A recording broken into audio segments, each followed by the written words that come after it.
it's said, right, the tale goes as such.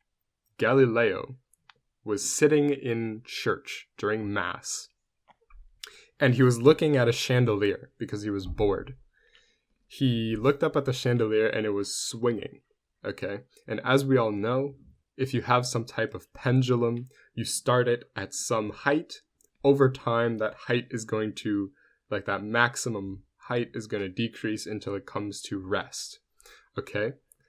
But he noticed that the period seems to stay the same all throughout the pendulum's lifetime. And so back in the 1600s, they didn't have clocks or anything like that, so he used his pulse to actually time the period of the pendulum. And he saw that, even if the pendulum was swinging wildly, the time it would take to go back and forth would be the exact same as if the pendulum was just swinging very, very lightly, right?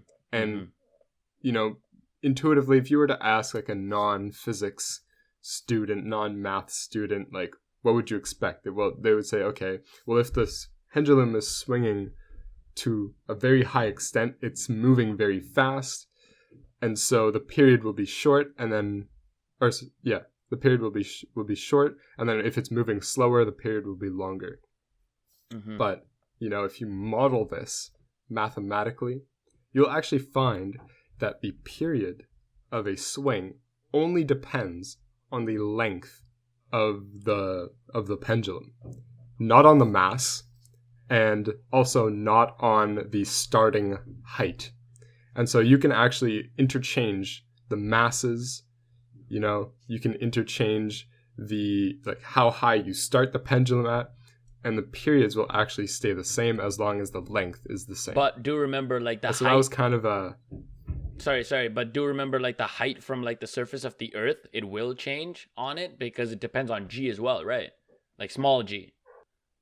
Okay, I'm talking like about pendulums here at the surface. Okay, yeah, so if you're just talking about the surface, then yeah, it's not really going to make a difference. But, like, if you're doing it on at sea level, or if you're swinging a pendulum, I don't know, up on a mountain, for example, like, yes, there will be a very slight change. Obviously, very microscopic. There will be the ever so slightest change. But there will be a change. That's the point. That it depends not only on the length, but also on G. That's the whole thing.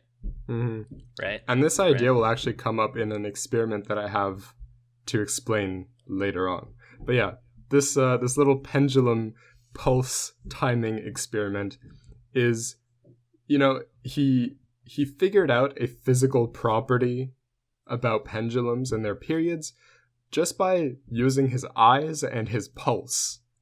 Turns out he's absolutely correct. The periods do not change whether you're high, low, heavy, light. It only depends on the actual length of the rope.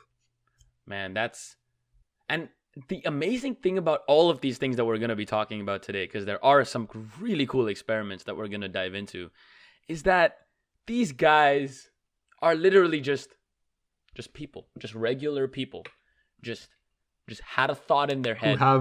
They have creative ideas. Like, they're just regular people like you and me, have a thought in their head. They're like, hey, let me just try and do this, and it just revolutionizes history. Like, I just think that idea, the concept of you just sitting at home and thinking about something, like, for example, when, like, Newton was sitting at home quarantining from the plague at the time or something, right? Like, he just discovered, what did he discover when he was sitting at home? Was it calculus? Okay, was it calculus, or was it? Yeah, it was calculus. Okay, so it was calculus when he was just sitting at home. See, something like that. It's just amazing.